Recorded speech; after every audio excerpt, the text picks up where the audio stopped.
तो आज देखेंगे chapter third exercise trigonometric function exercise 3.4 का क्वेश्चन देखेंगे आज। तो इस क्वेश्चन को शुरू करने से पहले इसके बारे में जानना है कि इसका जो समीकरण जो दिया रहेगा उसमें से मुख्य मान तथा व्यापक हल आपको निकालना है, यानी principal solution and general solutions आपको जो है वो फाइंड करना है। ठीक है, तो सबसे पहले जो आपका समीकरण दिया हुआ है ये देखेंगे ध्यान से कि सॉल्यूशन जो होगा ये है tan x बराबर √3 है। तो आपको देखना है कि tan x बराबर √3 जो है कहाँ कहाँ मतलब किस क्वाड्रेंट में प्लस हो सकता है। तो मैंने आपको बताया था कि tan जो होता है वो प्लस होता है या तो थर्ड क्वाड्रेंट नहीं तो फर्स्ट क्वाड्रेंट। ठीक है, यानी फर्स्ट क्वाड्रेंट और थर्ड क्वाड्रेंट में क्या होता है, ये प्लस होता है। तो थर्ड क्वाड्रेंट में आने के लिए पाई प्लस एक्स या पाई प्लस थीटा।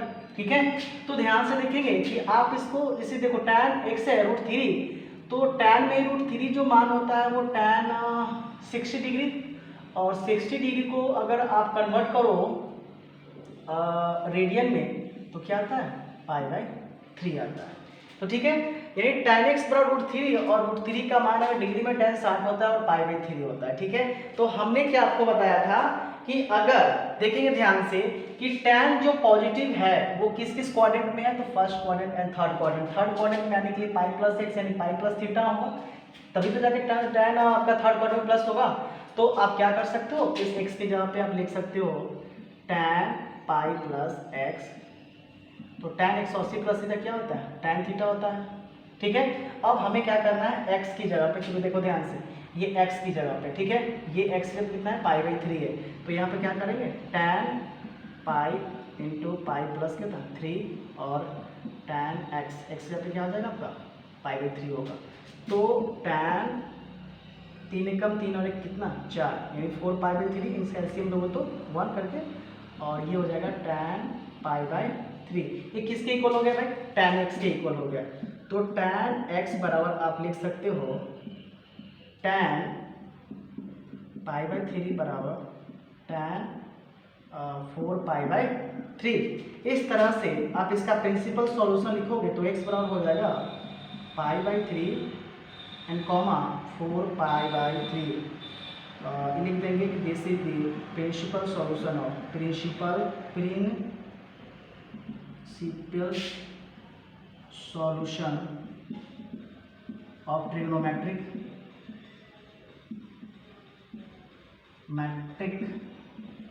फंक्शन। ठीक है, तो ये इसका प्रिंसिपल सॉल्यूशन निकला। ठीक है, अब बात करते हैं किसकी, जनरल सॉल्यूशंस की।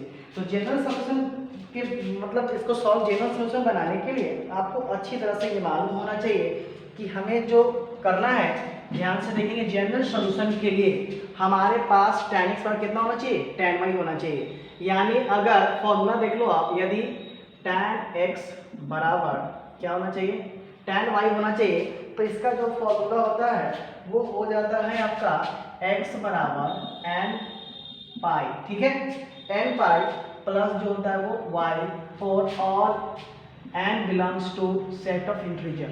ठीक है, तो आप ध्यान से देखेंगे, हमको इसी फॉर्म पे तोड़ना है। ठीक है, जनरल सॉल्यूशन के लिए जनरल सॉल्यूशन देखेंगे ध्यान से, हमारे पास tan x है और ये √3 है, तो आप डायरेक्ट इसको लिखो, नहीं तो आप इसको लिख दो। तो tan x बराबर कितना हो जाएगा tan π/3।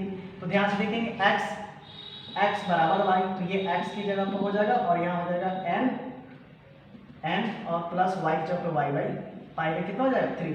ये आपका कौन सा सॉल्यूशन हो गया, यहाँ लिख देंगे आप for all n belongs to set of integer, ये आपका हो जाएगा जनरल सॉल्यूशन। ठीक है, तो इस तरह से क्वेश्चंस को आपको सॉल्व करना है। ठीक है, अब आगे क्वेश्चन देखेंगे, अगले क्वेश्चंस। अब बात करते हैं sec x की। तो ध्यान से देखेंगे, देखो कोशिश करना है इसको कि जो रियलिटी है जो मैं बता रहा हूँ, आप कोशिश करना कि इस सेक को कॉस में कन्वर्ट करना, क्योंकि जो भी हमको इसका प्रिंसिपल या फिर जनरल सॉल्यूशन निकालना हो तो ज़्यादातर कोशिश करना कि हम इसको कॉसेक में नहीं कन्वर्ट करें, कॉट में कन्वर्ट नहीं करें और नहीं कॉट में कन्वर्ट करें। सब कुछ सोचो, कोशिश करो कि इसको किस में कन्वर्ट कर दें, कॉस में कन्वर्ट कर देंगे। तो कॉस में कन्वर्ट करेंगे तो आप जनरली जानते हो कि कॉस का क्या हो जाता है 1/cos x हो जाता है, और क्या हो जाएगा 2 मल्टीप्लाई गुना करोगे तो 2 × cos x हो जाएगा बराबर 1 होगा। यहाँ से किसका मान निकालोगे cos x का निकालोगे तो 1/2, ठीक है। और 1/2 तो जानते हो किसका मान होता है भाई, cos या 30 डिग्री या 60 डिग्री होता है, नहीं तो 60 डिग्री होगा, तो cos 60 डिग्री अर्थात π/3। अब देखेंगे कि cos 1/2 यानी पॉजिटिव होता है, तो cos किस किस क्वाड्रेंट में पॉजिटिव होता है, तो cos जो पॉजिटिव होता है वो एक होता है फोर्थ क्वाड्रेंट और एक होता है फर्स्ट क्वाड्रेंट, ठीक है। यानी सेकेंड क्वाड्रेंट और थर्ड क्वाड्रेंट क्या हो जाता है आपका, माइनस हो जाता है। तो आपको फोर्थ क्वाड्रेंट में आने के लिए ध्यान से देखेंगे, आपको करना होगा 2π-x, यानी देखो ध्यान से, इसमें आने के लिए क्या करना होगा 2π-x, यानी इस क्वाड्रेंट में आने के लिए, ठीक है। तो ध्यान से देखेंगे हम यहाँ, तो करना क्या है, देखो देखो ध्यान से देखना, किसी भी गिवन ट्रिग्नोमेट्रिक फंक्शंस का अगर प्रिंसिपल मान निकालना हो तो इसका मान निकलता है 0 से लेकर 360 के बीच में।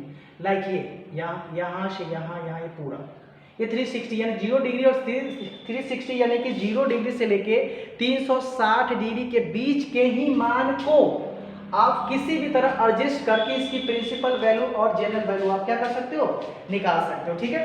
तो कोशिश करेंगे, ध्यान से देखेंगे। तो cos x जो है वो कौन से क्वाड्रेंट में, cos की जो पॉजिटिव वैल्यू है यानी 1/2 वैल्यू जो है इसका किस किस क्वाड्रेंट में प्लस होता है, तो प्लस होता है फर्स्ट क्वाड्रेंट और फोर्थ क्वाड्रेंट। फोर्थ क्वाड्रेंट में आने के लिए 2π- क्या करना पड़ेगा, x करना होगा। तो cos x ध्यान से देखेंगे यहाँ पे, तो cos 2π-x बराबर क्या हो जाएगा, cos x हो जाएगा, यानी cos 2π-θ यानी cos 360 पे कोई चेंजिंग नहीं होता है, तो cos 2π-x पर क्या हो जाएगा, cos x हो जाएगा।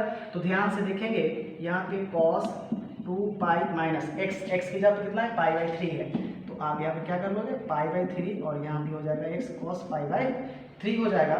तो यहाँ पे cos 2 × 6 और 6 में से गया 5 यानी cos 5π/3 और ये cos π/3। इस तरह से आप चाहो तो cos x बराबर लिख सकते हो cos π/3 बराबर cos 5π/3। इस तरह से इसकी जो प्रिंसिपल वैल्यू निकलेगी वो π/3, 5π/3, ये इसकी कौन सी वैल्यू निकली, प्रिंसिपल वैल्यू, प्रिंसिपल सॉल्यूशन इसका निकला, ठीक है। अब बात करते हैं इसके जनरल सॉल्यूशंस के बारे में, ठीक है। तो जनरल सॉल्यूशंस कैसे इसको फाइंड करेंगे, तो जनरल सॉल्यूशन फाइंड करने के लिए आपको अच्छी तरह से मालूम होना चाहिए कि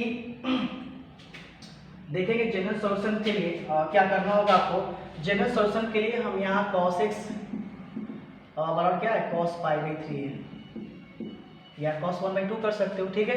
तो इसका फॉर्मूला क्या होता है जरा ध्यान से देखेंगे, तो cos x बराबर cos y रहेगा, तो वो क्या हो जाता है, ध्यान से देखो, ध्यान से इसका फॉर्मूला यही हम आपको बता देते हैं, क्योंकि क्वेश्चंस के सामने अगर फॉर्मूला रहे, ध्यान से देखो cos x बराबर यदि cos y रहे तो x बराबर हो जाता है 2nπ प्लस माइनस क्या हो जाता है y for all n belongs to set of integer, ठीक है।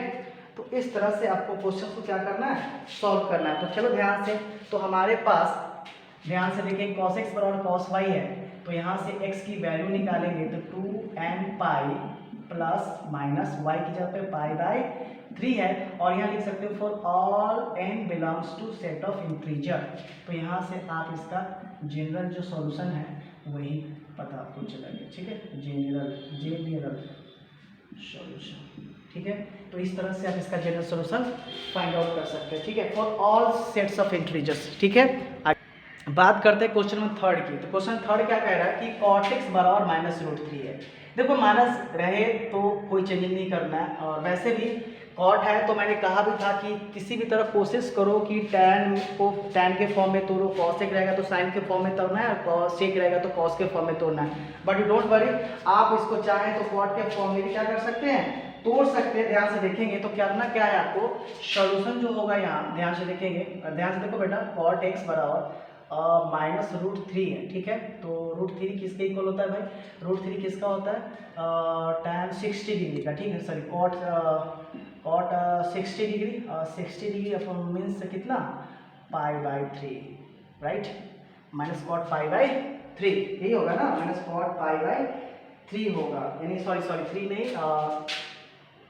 60 π/ कितना हो जाएगा 6 हो जाएगा, क्योंकि tan 30 का √3 1/√3 तो कॉट का √3 हो जाएगा। तो अब आपको देखना है कि कॉट का निगेटिव वैल्यू, कॉट माइनस जो होता है किस किस क्वाड्रेंट में होता है, तो कॉट जो होता है माइनस आपको जो होगा या तो वो होगा आपका सेकेंड क्वाड्रेंट या नहीं तो फोर्थ क्वाड्रेंट, क्योंकि इसमें तो दोनों में प्लस प्लस होता है। तो सेकेंड क्वाड्रेंट होगा फोर्थ, तो सेकेंड क्वाड्रेंट मीन्स कितना, इधर से जाएंगे तो tan ऊपर से जाएगा तो पाई माइनस कितना हो जाएगा x होगा, या पाई माइनस थीटा कर लो, ठीक है। तो ध्यान से देखिए करना क्या है आपको कि कॉट, मैंने क्या कहा कि कॉट का नेगेटिव वैल्यू दो ही क्वाड्रेंट में होता है, या तो थर्ड या तो सेकंड में होगा नहीं तो फोर्थ में होगा, यानी कॉट जो होगा माइनस होगा सेकंड में नहीं तो होगा फोर्थ में। तो सेकंड में यानी कॉट ऊपर से जाएगा, यानी थर्ड क्वाड्रेंट से सेकंड क्वाड्रेंट में जाएगा तो माइनस में आएगा, और सेकंड क्वाड्रेंट से थर्ड क्वाड्रेंट में आएगा तो प्लस में आएगा, ठीक है। तो यह क्या होगा कॉट हो जाएगा पाई माइनस x बराबर, तो कॉट 180 माइनस थीटा आपका नॉर्मली कॉट होता है, ठीक है, कॉट x हो जाता है, ठीक है। पूरी कच्ची में माइनस में होगा क्योंकि कॉट क्या होता है सेकंड क्वाड्रेंट में माइनस में होता है, ठीक है। तो अब देखेंगे ध्यान से, अब आपको करना क्या है कि कॉट पाई तो रहेगा ही, और x की जगह पे आपको ये पुट करना है पाई बाई 6 माइनस पाई बाई 6 और बराबर माइनस कॉट पाई बाई 6, ठीक है। तो ध्यान से देखेंगे कॉट 6 इसका एलसीएम तो 6 में से गया 5, यानी 5 पाई बाई 6 बराबर माइनस कॉट 5 पाई बाई 6। देखो अब हम क्या कर सकते हैं कि माइनस कॉट 5 पाई बाई 6 की जगह हम इसको पुट कर सकते हैं, यानी इसकी जगह पर हम इसको ना इसको लिख सकते हैं, इस वाले टर्म को लिख सकते हैं, ठीक है। मतलब इसकी जगह पर किसको पुट कर सकते हैं, कॉट 5 पाई बाई 6 को पुट कर सकते हैं, ठीक है। अब देखेंगे और एक कौन सा था भाई, आपको अच्छी तरह से मालूम है, और एक जो था वो इसमें था, ये वाला में था ना 2 पाई पाई माइनस x, इसमें तो भाई कॉट होगा जो माइनस में होगा। तो इस तरह से आपको ये मालूम चल गया, ठीक है। तो अब क्या कर सकते हो, ध्यान से देखेंगे यहाँ भी आप कर सकते हो, ध्यान से देखो। चलते हैं दूसरी तरफ, जो एक और तो जो यानी आप समझो पहले कॉट का ऋणात्मक मान, यानी कॉट जो माइनस होता है वो होता है आपका सेकंड क्वाड्रेंट में एंड फोर्थ क्वाड्रेंट में। तो सेकंड क्वाड्रेंट में पाई माइनस एक्स पर मैंने आपको बताया कि माइनस कॉट 5x की जगह पर आप इसको पुट कर सकते हो, और एक फोर्थ क्वाड्रेंट में होता है 2 पाई माइनस एक्स, तो लिख सकते हो दूसरे वाला जो होता है कॉट जो माइनस होता है, ये पाई माइनस एक्स इस सेकंड क्वाड्रेंट में हो गया। और फोर्थ क्वाड्रेंट की बात करें तो कॉट 2 पाई माइनस एक्स बराबर क्या होता है माइनस कॉट एक्स, ठीक है। यानी cos 360 माइनस थीटा जो होता है वो क्या होता है आपका minus cos theta cot theta होता है, ठीक है। तो क्या कर सकते हो, ध्यान से देखो, तो कॉट 2 पाई और माइनस एक्स यहाँ पे क्या कर सकते हो भाई आप, देखो यही है ना, पाई बाई 6 कर लो, पाई बाई 6 बराबर माइनस कॉट पाई बाई 6, ठीक है। तो कॉट, ठीक है, 6 दूना 12 और 12 में से गया 11 पाई बाई कितना हो जाएगा 6 बराबर माइनस कॉट पाई बाई 6। अब मेरा कहने का मतलब हो गया कि अब आप माइनस कॉट पाई बाई 6 के जगह पर या तो आप रखो कॉट 5 पाई बाई 6 और नहीं तो रखो कॉट 11 पाई बाई 6, यानी कॉट माइनस पाई बाई 6 के जगह पर आप दो वैल्यू रख सकते हो, एक रख सकते हो कॉट 5 पाई बाई 6 और दूसरा रख सकते हो कॉट 11 पाई बाई 6। इस तरह से कॉट एक्स की जो वैल्यू आ जाएगी, ठीक है, कॉट एक्स की वैल्यू जो आएगी हम इसके जगह पे इस मान को पुट कर सकते हैं। एक तो पुट करेंगे आपको कॉट 5 पाई बटा 11 और दूसरा हो जाएगा कॉट 11 पाई बाई, ठीक है, 11 पाई बाई 6 कर देंगे, एक 5 पाई बाई 6 सॉरी, और एक तो है 11 पाई बाई 6 है। तो इस तरह से हमारे पास जो इसका प्रिंसिपल सॉल्यूशन हो जाएगा 5 पाई बाई 6 कॉमा 11 पाई बाई 6, ये इसका प्रिंसिपल सॉल्यूशन हो गया, ठीक है। इसका प्रिंसिपल सॉल्यूशन हो गया प्रिंसिपल सॉल्यूशन, किसका प्रिंसिपल सॉल्यूशन हो गया भाई कॉट एक्स माइनस √3 का। अब इसका जनरल सॉल्यूशन आपको बताते हैं जनरल सॉल्यूशंस। तो अब चलेंगे ध्यान से, तो जनरल सॉल्यूशंस में क्या करना है आपको, जनरल सॉल्यूशन में आपको जो करना है ध्यान से देखेंगे। अब हम आपको बता सकते हैं, ध्यान से देखो, यहाँ जनरल सॉल्यूशन हम कहाँ से लेंगे, कॉट एक्स बराबर आपके पास क्या था माइनस √3 था, और √3 को मैंने किस में कन्वर्ट किया था माइनस कॉट पाई बाई 6 की जगह, यही किया था ना, कॉट एक्स बराबर माइनस √3 और माइनस √3 तो डिग्री में हो गया, इसको रेडियन में कन्वर्ट करेंगे तो माइनस कॉट 5 बटा कॉस कॉट पाई बाई 6 हो गया, हुआ ना। तो कॉट पाई बाई जब 6 होगा तो ध्यान से देखेंगे कॉट पाई बाई 6 की जगह, सॉरी यहाँ पर भी कॉट रहेगा आपका, तो कॉट माइनस, देखो यहाँ से माइनस कॉट पाई बाई 6, तो माइनस कॉट पाई बाई 6 की जगह हम क्या रख सकते हैं, या तो कॉट 5/5 पाई बाई 6 रख लो, और नहीं तो रख लो कॉट 11 पाई बाई 6। आपके पास दो ऑप्शन है, किसके बराबर, माइनस कॉट पाई बाई 6 की जगह पर आप कॉट 5 पाई बाई 6 भी रख सकते हो, या कॉट 11 पाई बाई 6 भी रख सकते हो। आपके पास दो वैल्यू है कॉट पाई बाई 6 का, ठीक है, आपके ऊपर डिपेंड करता है। तो चलो मैंने जो रखा वो कॉट x बराबर कॉट मैंने रखा 5 पाई बाई 6। अब मैं इसका रेसिप्रोकल भी कर सकता हूँ, दोनों का रेसिप्रोकल, ठीक है, दोनों का रेसिप्रोकल करूंगा तो 1/, ध्यान से देखो 1/, इसको भी कर सकते हैं tan x, कर सकते हैं ना बेटा, इसको भी कर सकते हैं ना, डायरेक्ट कर सकते हैं, तो डायरेक्ट कर लिख सकते हो ना इसको, तो डायरेक्ट लिख सकते हो, तो इसको क्या कर लोगे, tan x बराबर tan 5 पाई बाई के कर सकते हो, 6 कर सकते हो। मैंने इसका फॉर्मूला आपको बताया है, मैंने क्या फॉर्मूला आपको बताया था, शायद आपको दिमाग में होगा भी, मैंने क्या आपको फॉर्मूला बताया था, अब ध्यान से जरा देखेंगे, यदि tan x बराबर क्या रहे, tan y रहे, तो x बराबर क्या हो जाता है, n पाई हो जाता है, ठीक है।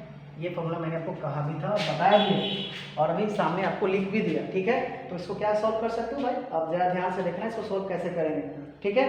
तो आप इसको क्या लिखोगे, x बराबर, ध्यान से देखोगे आप, x बराबर यहाँ से इसका जनरल टर्म्स लिखोगे, तो x बराबर n पाई, ठीक है, x पर क्या कर लोगे n पाई। तो ये n पाई कैसे करोगे, ध्यान से देखोगे जरा, इसमें इस क्वेश्चन को एक बार ध्यान से देखो। तो मैंने क्या बताया आपको, फॉर्मूला था tan x बराबर tan y बराबर क्या हो जाएगा, x बराबर n पाई प्लस क्या हो जाएगा, y हो जाएगा। देखो ध्यान से, तो यहाँ क्या लिख सकते हो, फॉर्मूला लिख देना, x बराबर आपका हो जाएगा क्या, 5 पाई हो जाएगा, 5 पाई बाई 6 हो जाएगा। तो इसको कैसे फॉर्मूला करोगे, ध्यान से, x बराबर हो जाएगा n पाई, ठीक है, n पाई, आप प्लस y की जगह पे कितना है, 5 पाई बाई 6, ठीक है। यहाँ लिख देना है for all n belongs to set of integer, ये क्वेश्चन को, ये आपका जनरल सॉल्यूशन हो गया, जनरल सॉल्यूशन, ठीक है, ये जनरल सॉल्यूशंस हो गया। ये इजी है, क्वेश्चंस को देखो, आप इसको सिर्फ क्या करो ना, इसको रिवाइज करो, आप कम से कम 1 बार 2 बार 3 बार इसको रिवाइज करोगे तो एटलीस्ट ये क्वेश्चंस क्या हो जाएगा, आपका सॉल्व हो जाएगा, ठीक है। 2-3 बार रिवाइज करोगे तो।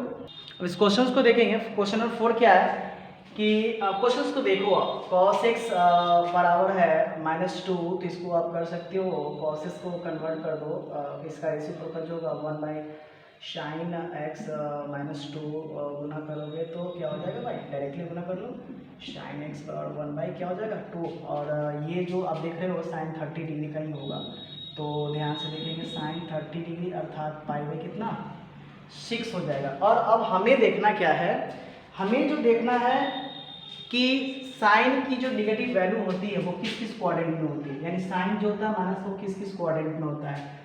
तो आपका ये क्वाड्रेंट तो प्लस ही होता है, अर्थात ये आपका second quadrant and fourth quadrant, यानी दोनों क्वाड्रेंट में क्या होता है, आपका जो साइन होता है वो क्या हो जाता है, निगेटिव हो जाता है। तो निगेटिव के लिए इस क्वाड्रेंट में आने के लिए आपके पास पाई प्लस क्या होना चाहिए, थीटा होना चाहिए, और इस क्वाड्रेंट में जाने के लिए 2 पाई प्लस क्या होना चाहिए, एक्स होना चाहिए, यानी फोर्थ क्वाड्रेंट, यानी इसमें से माइनस कटेगा तो इस क्वाड्रेंट में माइनस हो जाएगा आपका साइन, और इससे सेकेंड से थर्ड क्वाड्रेंट में आएंगे तो थर्ड क्वाड्रेंट में पाई प्लस एक्स हो जाएगा, और इसमें आने के लिए वो क्या होगा 2 पाई माइनस एक्स करना पड़ जाएगा, ठीक है। तो चलिए शुरू करते हैं। तो हमें ज्ञात हो चुका है कि साइन जो होता है minus second quadrant and fourth quadrant में होता है। तो सेकेंड क्वाड्रेंट में आने के लिए देखो, फर्स्ट क्वाड्रेंट में आने के लिए आपके पास 90 प्लस थीटा, सेकेंड क्वाड्रेंट में आने के लिए 90 प्लस एक्स होना चाहिए, एंड थर्ड क्वाड्रेंट में आने के लिए क्या होना चाहिए, पाई प्लस यानी 180 प्लस एक्स होना चाहिए, और इसमें आना चाहिए 3 पाई बाई 2 प्लस एक्स होना चाहिए। थर्ड से फोर्थ क्वाड्रेंट में, फोर्थ से थर्ड क्वाड्रेंट में आएंगे तो रिवर्स करेंगे तो आपको एंगल जो होगा वो माइनस में आ जाएगा, ठीक है। तो चलिए शुरू करते हैं हम लोग। अब हमको क्या करना है कि साइन जो है, ध्यान से देखेंगे, साइन एक्स जो सॉल्यूशन तो यहीं से है भाई, ध्यान से देखेंगे क्वेश्चंस को। तो हमारे पास जो साइन है, तो साइन हमारे पास pi plus X, pi means 180 degree यानी sine 180 degree plus theta, theta की जगह पर एक्स है तो साइन 180 डिग्री प्लस थीटा क्या होता है, माइनस साइन थीटा होता है।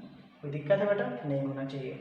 अब चलो, तो साइन जो है पाई प्लस एक्स की जगह पे पाई बाई 6 कर लो आप, और यहाँ पे तो ऑलरेडी होगा ही साइन पाई बाई 6 होना चाहिए, ठीक है। तो साइन देखेंगे 6 कम 6 और 1 7, 7 पाई बाई 6 और ये हो जाएगा साइन पाई बाई 6, यानी हम sign pi by minus sine pi by 6 की जगह पर इतना रख सकते हैं, यानी इसकी जगह पर, सॉरी माइनस में है ना, तो इसकी जगह पर हम इतना रख सकते हैं, यानी साइन एक्स बराबर 7 साइन 7 पाई बाई 6 यहाँ पर रख सकते हैं, ठीक है। तो ये तो बात रही सेकेंड क्वाड्रेंट की, अब सॉरी थर्ड क्वाड्रेंट की। अब बात करते हैं फोर्थ क्वाड्रेंट की, ठीक है। नाउ अब जो साइन माइनस किस क्वाड्रेंट में होता है, तो फोर्थ क्वाड्रेंट में होता है। तो sine 2 pi plus 2 pi minus sorry X, 2 pi minus X बराबर हो जाएगा माइनस साइन एक्स, ठीक है। यानी साइन 2 पाई मीन्स 360, तो sine 360 degree minus theta minus sine theta, 360 वाले पे चेंजिंग नहीं होता और ना 180 वाले पे चेंज होता है, चेंज होता है 90 डिग्री और 270 डिग्री पे। तो चलिए इसमें क्या होगा, साइन 2 पाई तो रहेगा ही, एक्स की जगह पे अपन क्या रखना है, पाई बाई 6 रखना है। तो पाई बाई 6 और ये साइन पाई बाई 6, तो 6 दूना के 12, 12 में से 11, एलसीएम ले लेना बेटा, 6 दूना 12 एक 11, 6 दूना 12, 12 में से 11, तो 11 पाई में क्या होना चाहिए, 6 होना चाहिए। तो इसको ऐसे लिख सकते हो 11 पाई बाई 6 कर सकते हो, ठीक है। और यहाँ लिख सकते हो sine minus sine pi by 6। तो बेटा क्या आपको मालूम चला, यानी माइनस साइन पाई बाई 6 की जगह पे आप 2 वैल्यू रख सकते हो, क्योंकि साइन की नेगेटिव वैल्यू 2 आती है किस किस क्वाड्रेंट में, थर्ड क्वाड्रेंट में, फोर्थ क्वाड्रेंट में। तो sign pi by minus sine pi by 6 की वैल्यू एक ठो आई साइन 7 पाई बाई 6, और दूसरी value I minus sine pi by 6 का कितना है, साइन 11 पाई बाई 6। इस तरह से वी कैन से, हम कह सकते हैं कि साइन एक्स बराबर एक वैल्यू आई साइन 7 पाई बाई 6 और बराबर दूसरी वैल्यू आई साइन 11 बाई 6 इंटू पाई, यानी 11 पाई बाई क्या है 6 आया। तो इस तरह से अपन कह सकते हैं एक्स बराबर एक तो इसका प्रिंसिपल वैल्यू 7 पाई बाई 6 आया और दूसरा जो आया वो 11 पाई बाई 6 आया। इस तरह से आपका cos x माइनस 2 की जो प्रिंसिपल वैल्यू आई वो इस तरह से आएगी, ठीक है। आई होप आपको समझ में आ रहा होगा। भाई समझ में आएगा तो कमेंट जरूर करें, ताकि हमको भी तो पता चले कि मेरा जो बताने का तरीका है वो बिल्कुल सही है और आप तक बिल्कुल सही पहुंच रही है। अब बात करते हैं इसकी जनरल सॉल्यूशंस की। तो जनरल सॉल्यूशंस हम इसी से फाइंड करेंगे, इस वाले टर्म से, ये वाले टर्म से। यहाँ पर लिख सकते हैं साइन एक्स आप चाहो तो लिख सकते हो -1/2 या फिर लिख सकते हो माइनस साइन पाई बाई 6, ठीक है। आप इसको मिटा लें, कोई दिक्कत, इससे कोई फर्क नहीं पड़ने वाला, ठीक है। तो इससे कोई फर्क नहीं पड़ने वाला। तो हमारे पास जो इसका जनरल सॉल्यूशन जो निकालने वाले हैं, तो क्या करेंगे इसको, तो साइन एक्स अपन इसको लोग कर लो भाई, इसको हटा दो, साइन एक्स बराबर माइनस साइन पाई बाई 6। बेटा देखो यहाँ ध्यान से, माइनस साइन पाई बाई 6 की जगह पे या तो आप इस वैल्यू को पुट करो, नहीं अगर आपकी इच्छा है तो आप इस वैल्यू को पुट करो, जो मैंने अंडरलाइन किया। आप दोनों में से किसी एक वैल्यू को पुट कर सकते हो। तो अब हम क्या पुट करने वाले हैं, ध्यान से देखना। साइन एक्स आपके ऊपर डिपेंड करता है, तो आप 11 पाई बाई 6 भी रख सकते हो, बट मेरी मर्जी कि मैं 7 पाई बाई 6 ही रखूँ। तो यहाँ पर मैं लिख सकता हूँ साइन 7 पाई बाई 6। अब तो आपको समझ में आया ना कि इस निगेटिव को मैंने पॉजिटिव में कैसे कन्वर्ट किया, क्वाड्रेंट की मदद से। तो आप इसकी जगह पे या तो इस मान को पुट कर सकते हो या नहीं तो इस मान को पुट कर सकते हो। दोनों जनरल सॉल्यूशन एक ही होता है बेटा, एक ही होगा, लेकिन बनाने का तरीका जो होता है वो थोड़ा अलग अलग हो जाएगा। बट आप लास्ट में n का मान पुट करोगे तो बिल्कुल वही आएगा, ठीक है। तो ध्यान से देखेंगे। तो हमने पढ़ा है ना बेटा, साइन एक्स बराबर साइन वाई, पढ़ा है ना क्या फॉर्मूला होता है, साइन एक्स बराबर साइन वाई क्या फॉर्मूला होता है, जरा ध्यान से देखो। साइन एक्स बराबर साइन वाई जो फॉर्मूला होता है, ध्यान से देख लेना, ये फॉर्मूला होता है X is equal N pi plus -1 into N, और ये हो जाता है आपका ये हो जाता है आपका वाई, ठीक है। उसके बाद for all n belongs to set of integer, ये फॉर्मूला होता है। तो हमें इसी फॉर्मूला का यूज करना है। तो क्या करेंगे यहाँ पे, ध्यान से देखेंगे, x, तो x बराबर, और ये y तो टोटल यहाँ y, तो हमें क्या करना है, यहाँ पे x तो लिखना ही है, n पाई भी लिखना है, प्लस भी लिखना है, -1 पावर भी लिखना है, n भी लिखना है, और y की जगह पे अपन लिखेंगे 7 pi by 6, 7 pi by 6 for all natural number belongs to set of integer कह सकते हो इसको। तो ये आपका जनरल सॉल्यूशंस आ गया, ठीक है। तो जनरल सॉल्यूशंस आप 2-3 मरतबा क्वेश्चंस को बनाओगे ना, तो क्वेश्चंस बहुत ही आसानी से बनेगी और क्वेश्चंस में ज़्यादा दम भी नहीं है, ओके। तो चलेंगे अब क्वेश्चन नंबर 5 की तरफ। क्वेश्चन नंबर 5 क्या कह रहा है, देखो ध्यान से, ये इसका डायरेक्ट अपन चाहे तो फॉर्मूला पे भी तोड़ सकते हैं, ठीक है। कॉस कैसे तोड़ेंगे जरा ध्यान से देखेंगे। ये हमारे पास cos x बराबर cos y है, तो इसको आप डायरेक्ट आप तोड़ सकते हो ना, सॉल्यूशन डायरेक्ट कर सकते हो। देखो ध्यान से कैसे करेंगे, यहाँ से x की जगह पे यहाँ पे कितना है 4x है, तो अपन ये कर सकते हैं 4x बराबर 2n pi plus minus y means 2x for all natural number belongs to set of integer, ठीक है। तो फॉर ऑल साइड से लिखेंगे भाई, ठीक है। For all natural number belongs to z या फिर बिलोंग्स सेट ऑफ इंटीजर। तो यहाँ से देखो साइन दो है, एक प्लस और एक माइनस है, तो आप बाई में से पहले क्या करेंगे, ऑन टेकिंग पॉजिटिव साइन, ठीक है। तो पॉजिटिव साइन लेंगे तो 4x बराबर 2n पाई प्लस 2x होगा, तो 4x प्लस इधर है तो माइनस 2x, और ये हो जाएगा 2n पाई, यहाँ से 2x बराबर 2, ठीक है, 2n पाई, तो 2 से 2 कट गया, तो हमारे पास x की वैल्यू कितनी आई, n पाई, ठीक है। अब now on taking minus negative sine, तो नेगेटिव साइन लेंगे तो 2n पाई, ठीक है, और सॉरी 4x है ना, तो 4x बराबर 2n पाई और माइनस 2x, चूंकि मैंने प्लस तो लिया ना, ध्यान से प्लस माइनस है तो 4x और इधर आया तो माइनस प्लस आया 2x, और ये ऑलरेडी 2n पाई तो रहेगा ही, 4 2 6x, और ये हो गया 2n पाई 2 3 6, तो x का मान आप लिख सकते हो 1/3 इंटू n पाई, या फिर बोल सकते हो n पाई बाई 3, यानी x की जो वैल्यू हमारे पास आई वो 2 टाइप की आई, ठीक है। एक आई कितनी, देख लो ध्यान से बेटा, ध्यान से, तो आप एक x का मान जो है वो a आया, आप यहाँ लिख सकते हो for all natural number belongs to set of integer, ठीक है। इस तरह से दो आपका जो प्रिंसिपल वैल्यू जो आया, इसका सिर्फ जनरल सॉल्यूशंस आपको निकालना है, ठीक है। तो जनरल सॉल्यूशन आपका 2 निकल गया, x बराबर कितना कितना निकला, एक n पाई, और एक कितना निकला भाई, n pi by 3 for all natural number belongs to set of integer, ठीक है। ये आपका जनरल सॉल्यूशन निकल गया। आप बिल्कुल इसी ढंग से निकालेंगे, 1-2 बार क्वेश्चंस को सॉल्व करेंगे तो आपको क्वेश्चंस खुद ब खुद अपने आप डायरेक्टली क्वेश्चंस समझ में आने लगेगी, ठीक है। आगे चलेंगे।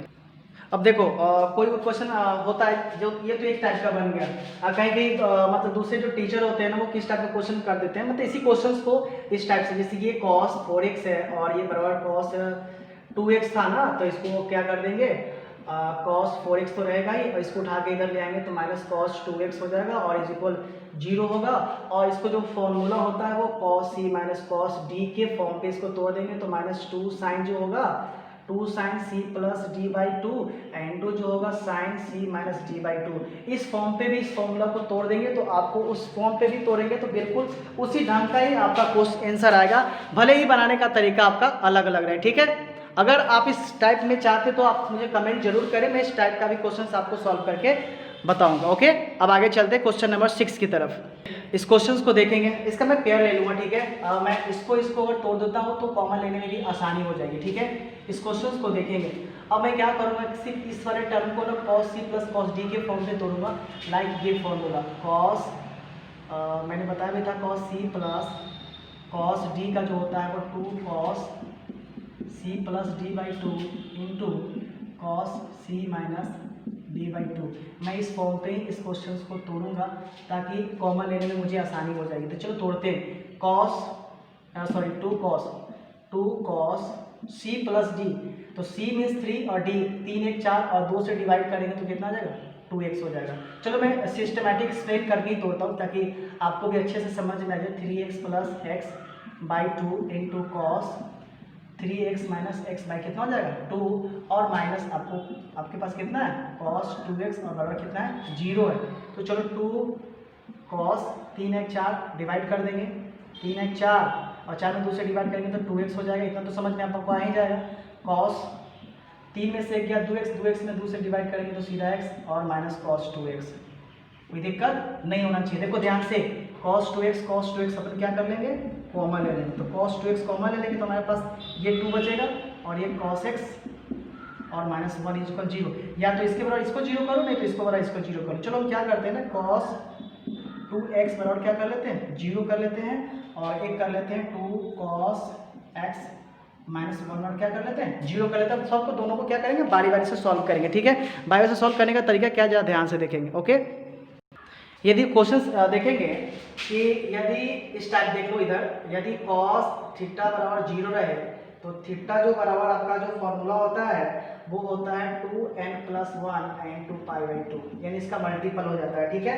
तो मल्टीपल करने के लिए हमें इस फॉर्म का ही यूज करना है, ठीक है, इस फॉर्म को यूज करना है। तो देखेंगे यहाँ पे cos थीटा यानी 2x बराबर क्या हो जाएगा 2n+1 into π/2 for all n belongs to set of integer, ठीक है। यहाँ से x का मान अगर आप निकालते हैं तो क्या हो जाएगा, ये हो जाएगा 2n+1 और पाई और 2 में 2 से मल्टीप्लाई करेंगे तो π/4 for all natural number set of n belongs to set of integer.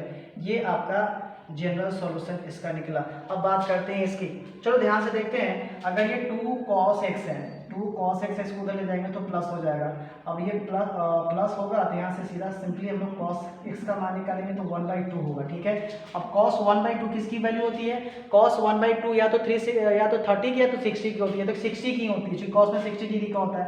तो cos 60 यानी cos कितना π/3, cos π/3। अब देखेंगे कि cos किस किस क्वाड्रेंट में आपका प्लस होता है। तो cos जो प्लस होता है या तो वो हो जाएगा 4th क्वाड्रेंट में और नहीं तो हो जाएगा वो 1st क्वाड्रेंट में। तो 4th क्वाड्रेंट में जो कि इसमें तो क्या हो जाएगा आपका नेगेटिव हो जाएगा, दोनों में, दूसरा और तीसरा में क्या हो जाएगा नेगेटिव हो जाएगा। तो नेगेटिव हो जाएगा तो नेगेटिव के लिए आप ध्यान से देखेंगे कि नेगेटिव के लिए क्या होगा, आप ध्यान से देखेंगे क्वेश्चंस को। देखिए इसका प्रिंसिपल सॉल्यूशन, इसका जनरल सॉल्यूशन निकाला है। तो जनरल सॉल्यूशन निकालने के लिए आप नॉर्मली कर सकते हैं। तो इसको आप लिख सकते हो cos x बराबर cos π/3। तो cos x बराबर π/3 तो x बराबर कितना हो जाएगा, x बराबर हो जाएगा 2n pi plus minus y। तो y मीन्स कितना π/3, ठीक है। आप ये इस पर लिख लेंगे for all natural number belongs to set of integer. ये क्वेश्चंस को यहीं तक सॉल्व कर लेंगे। अगर इसके आगे आपकी इच्छा है तो प्लस एक बार आप प्लस पॉजिटिव साइन लेके इसको सॉल्व कर लेंगे और एक बार माइनस नेगेटिव साइन लेके सॉल्व करेंगे, ठीक है। इससे पिछले वाले जो क्वेश्चंस को मैंने सॉल्व किया था बिल्कुल इसी तरह से इस क्वेश्चंस को भी सॉल्व करेंगे, आपको आंसर बिल्कुल मिल जाएगा, ओके। नाउ अब चलते हैं आगे वाले क्वेश्चंस की तरफ। ध्यान से देखें क्वेश्चन नंबर 7 जो है वो 7 जो क्वेश्चंस कह रहा है, देखो थोड़ा डिफरेंट है। ये साइन है और कॉस है। अगर ये इक्वल कोस रह जाता तो अपन इसको कन्वर्ट कर सकते थे, लेकिन यहाँ पे साइन 2x है और कॉस है तो इसको किसी न किसी फॉर्म में कन्वर्ट करेंगे ताकि cos x कॉमन आ जाए। तो हम जानते हैं, क्या जानते हैं, जानते हैं कि साइन 2x बराबर होता है 2 sin x into cos x, ये फॉर्मूला होता है, ठीक है। तो यहाँ से सॉल्यूशन देखेंगे, इस साइन 2x को लिख सकते हैं 2 sin x into cos x और इंटू, ठीक है, sign 2x into cos x। और जो क्वेश्चंस है सॉरी ये बीच में क्या है आपका प्लस है, ठीक है, क्वेश्चंस प्लस है तो यहाँ प्लस कर देंगे और ये क्या हो जाएगा cos x इज इक्वल 0। तो ध्यान से देखेंगे इसमें से दोनों में से cos x कॉमन हो जाएगा, ठीक है। तो अपन cos x कॉमन ले लेंगे तो यहाँ हो जाएगा 2 sin x और प्लस 1 इज इक्वल 0। यहाँ इसको आप रूट अंडर लाइन कर लेंगे, ये फॉर्मूला है, ठीक है। तो या तो आप इस cos के बराबर इसको 0 रखें, नहीं तो इसको बराबर 0 रखें, ठीक है। तो हम क्या करते हैं cos x बराबर 0 कर लेते हैं, ठीक है।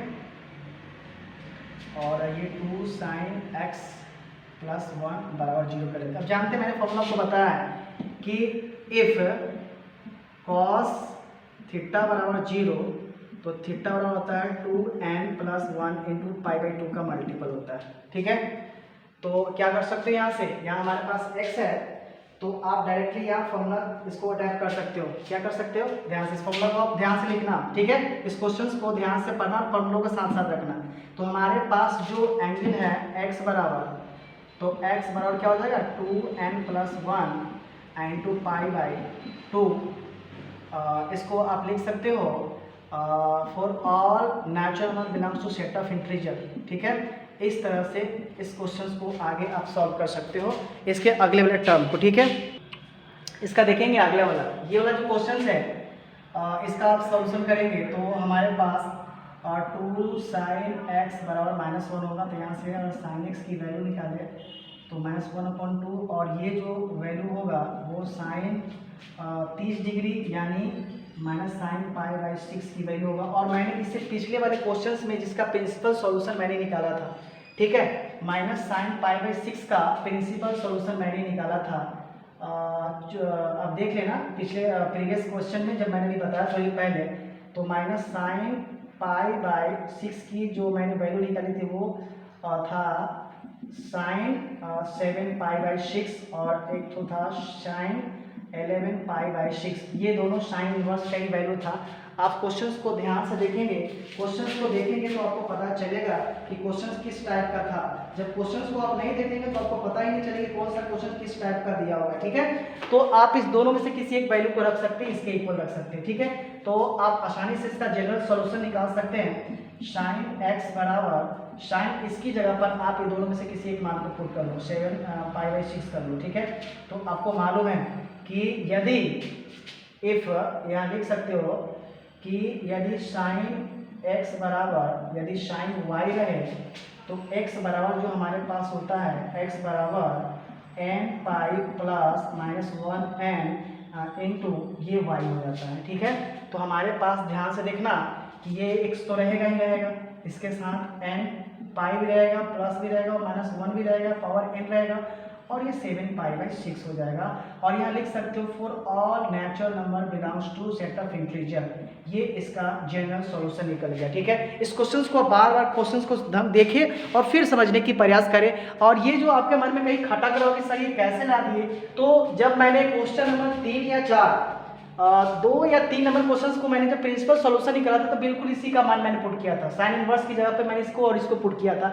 आप उसी मान को यहाँ पे पुट करके आप इसका जनरल सॉल्यूशन निकाल सकते हो, ठीक है। आगे बात करते हैं क्वेश्चन नंबर 8 की। क्वेश्चन नंबर 8 क्या रहा है, देखो ये sec 2x है, तो इस sec 2x को हम किसी भी तरह tan में कन्वर्ट करेंगे। तो आप जानते हो फॉर्मूला जो होता है आप इस तरह से भी निकाल सकते हो, sec² theta minus tan square theta बराबर 1 होता है। तो यहाँ से यदि आप sec² थीटा की वैल्यू निकालें तो 1 + tan स्क्वायर थीटा हो जाता है। बट यहाँ जो हमारे पास sec² थीटा इसका मल्टीपल 2 है, यानी 2 से मल्टीप्लाई किया हुआ है। यदि हम इसमें 2 से मल्टीप्लाई कर दे, ठीक है, इसमें भी और इसमें भी, तो यहाँ से भी हमारे पास जो ये आएगा वो tan² 2 थीटा बन के आएगा, ठीक है। तो आप बड़े ही आसानी से कह सकते हो कि sec² अगर sec² और 2 थीटा रहे तो वो हो जाएगा 1 + tan² 2 थीटा हो जाएगा, ठीक है। तो इस ढंग से आप इस क्वेश्चन को यहाँ पे सॉल्व कर लेंगे, ठीक है। मैं ब्रैकेट में इसका फॉर्मूला यहाँ पर आपको बता देता हूँ कि sec² थीटा बराबर यदि 1 + tan² थीटा हो तो यहाँ पर अगर एंगल हम मल्टीप्लाई कर दे 2 से तो यहाँ भी तो मल्टीप्लाई हो जाएगा ना, ठीक है। बिल्कुल इसी तरह से इस फॉर्म को हम करेंगे यहाँ पे, बशर्ते यहाँ x है तो यहाँ थीटा है तो हम यहाँ x के फॉर्म में ही करेंगे। तो sec² को लिख सकते हैं यहाँ पर हम 1 + tan² 2x बराबर 1 + tan 2x लिख सकते हैं, ठीक है। यहाँ से 1 से 1 तो भैया गया काम से। अब देखेंगे tan² 2x और ये प्लस इधर आया तो tan 2x और बराबर 0 आ गया। तो यहाँ से अपन tan 2x कॉमन लेंगे तो हमारे पास tan 2x और प्लस क्या हो जाएगा 1 बराबर 0। या तो इसके इक्वल 0 कर लेंगे तो इसके इक्वल 0 कर लो। चलो बारी बारी से ही 0 करते हैं। tan 2x बराबर 0 कर लेंगे और यहाँ से tan 2x + 1 बराबर 0 करते हैं। तो देखेंगे ध्यान से बेटा इस क्वेश्चन को कैसे सॉल्व करना है, ओके। तो बेटा देखेंगे इस क्वेश्चन को, यदि आपको अच्छी तरह से मालूम है कि यदि tan थीटा बराबर 0 रहे तो थीटा की वैल्यू जो होती है वो n पाई हो जाती है for all belongs to n set of integer, ठीक है। उस तरह से इसका वैल्यू मैंने निकाल दिया। अब बात करते हैं इसकी वैल्यू की, तो देखेंगे tan 2x + 1 बराबर 0 है, तो tan 2x बराबर -1 होगा, और -1 मतलब कितना, tan π/4, लेकिन किस चीज़ में, माइनस में। और हम पता करेंगे कि किस क्वाड्रेंट में tan की वैल्यू जो होती है वो माइनस में होती है, तो माइनस में वैल्यू हो सकती है या तो वो सेकेंड क्वाड्रेंट, थर्ड में तो हो नहीं सकता है, और इस फोर्थ क्वाड्रेंट में हो सकता है, ठीक है। इस tan second quadrant and fourth quadrant, तो सेकेंड क्वाड्रेंट की बात करें तो हो जाएगा π-x हो जाएगा, ठीक है, क्योंकि थर्ड से तीसरे से दूसरा में जाएगा तो π-x हो जाएगा, और तीसरा में जाता तो π+x हो जाता। तो हम यहाँ पर कह सकते हैं कि tan 2x इज इक्वल, आप इसको लिख सकते हो कैसे कर सकते हो बेटा इसको, tan x, normally tan x बराबर, देखो ध्यान से, मैं इसको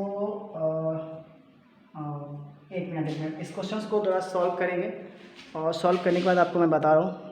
ध्यान से देखेंगे, ये tan x 2x तो आपको लिखना ही नहीं लिखना, और इसको करना क्या है, पहले आप इसको करते हैं तो ध्यान से देखेंगे, यदि tan 180 minus theta, tan π-x बराबर कितना होता है, tan थीटा हो जाता है, माइनस tan थीटा होता है ना बेटा, tan थीटा होता है, तो यहाँ पे अपन tan कर सकते हैं, और पाई की जगह पर माइनस x जो है ये वाला टर्म, देखो ध्यान से, ये x किसकी जगह पे चलेगा, π/4 की जगह पे, π/4 की जगह पे, और बराबर माइनस tan x की जगह, सॉरी यहाँ बेटा x करना है तो x करो, और x की जगह पे कितना लिखना है यहाँ पे, π/4 करना है, ठीक है। यहाँ तक तो कोई दिक्कत नहीं है। तो चलेंगे ध्यान से, यहाँ पर tan जो होगा वो 4 एकम 4, यानी मल्टी, इसको अगर सम ऑफ एडिशन है यानी सब्ट्रैक्शन है, बीम का घटाव करेंगे, इसका एलसीएम लेंगे तो 4 पाई में से 1 पाई गया तो 3 पाई बाई कितना हो जाएगा, 4 होगा, और किसके बराबर, माइनस tan π/4 के बराबर, ठीक है। ध्यान से देखेंगे इस क्वेश्चन को कैसे सॉल्व करना है। तो हमारे पास जो देखेंगे ध्यान से, ये tan जो है 3π/4 किसके इक्वल आया, माइनस tan π/4 के इक्वल, और माइनस tan π/4 किसके इक्वल है बेटा, माइनस tan π/4 किसके इक्वल है, ये tan 2x के इक्वल है, ठीक है। तो आप यहाँ पे क्या कर सकते हो, यहाँ आप चाहो तो tan 3π/4 बराबर यहाँ लिख सकते हो tan 2x कर सकते हो, या इसको ऐसे भी कर सकते हो कि tan 2x बराबर tan 3π/4 कर सकते हो, ठीक है। तो यहाँ से आप अच्छी तरह आपको मालूम है कि यदि, ध्यान से देखना बेटा, यदि आपके पास इस तरह का कोई फॉर्म रहे तो इसका जो फॉर्मूला जो होता है वो फॉर्मूला क्या हो जाएगा, ध्यान से देखेंगे, tan थीटा, जरा फॉर्मूला मैं देख लेता हूँ, ठीक है, मिस थोड़ा कर रहे हैं हम बेटा। देखेंगे जो फॉर्मूला आपका है tan थीटा, यदि tan अल्फा रहे तो थीटा बराबर जो, देखो ध्यान से, यदि यहाँ पे देख लेना, यदि tan x बराबर tan y रहे तो x बराबर जो होता है वो n पाई ±y हो जाता है। ये फॉर्मूला आपको यूज करना है बिल्कुल इस जगह पे, तो हमें यही देखना है, ध्यान से देखना है, tan x की जगह पे यहाँ पे 2x है, और y की जगह पे 3π/4 है। तो यहाँ से हम क्या करें, जनरल सोल्यूशन निकालने के लिए यहाँ तो 2x करना ही करना पड़ेगा, और यहाँ n पाई, ध्यान से देखेंगे, और प्लस 3π/4 है, ध्यान से देखेंगे 3π/4 है। यहाँ से अपन x की वैल्यू निकालेंगे तो n पाई प्लस 3π, और ये 2 से इसमें मल्टीप्लाई हो जाएगा तो ये 8 हो जाएगा, और यहाँ पर लिख देंगे for all n belongs to set of integer. ये इस तरह से इसका जनरल सॉल्यूशंस आपको आ गया होगा। आई होप आपको ये वीडियो अगर अच्छी लगती है तो प्लीज़ वीडियो को लाइक जरूर करें, साथ ही साथ सब्सक्राइब करें, और ज़्यादा से ज़्यादा हो सके तो इस वीडियो को शेयर करो, ताकि जो भी स्टूडेंट्स को क्वेश्चंस, इस टाइप के क्वेश्चंस में अगर प्रॉब्लम होती है तो आप मुझे ज़रूर कमेंट करें, और जैसे जैसे कमेंट करेंगे तो मुझे लगे कि मेरा वीडियो आप लोगों के माध्यम से काफ़ी जगह तक पहुंच रहा है, और कोशिश करूंगा कि इससे बेहतर बनाने की, और बेहतर जब तभी होगा ना जब आप लोग सपोर्ट करोगे। तो आपको 2 काम करना है बेटा, एक तो काम करना है कि आपको वीडियो को लाइक करना है, दूसरा शेयर करना है, ठीक है, और हो सके वीडियो अगर आपको अच्छा लगे तो ज़रूर सब्सक्राइब करना। Okay, thank you, bye bye.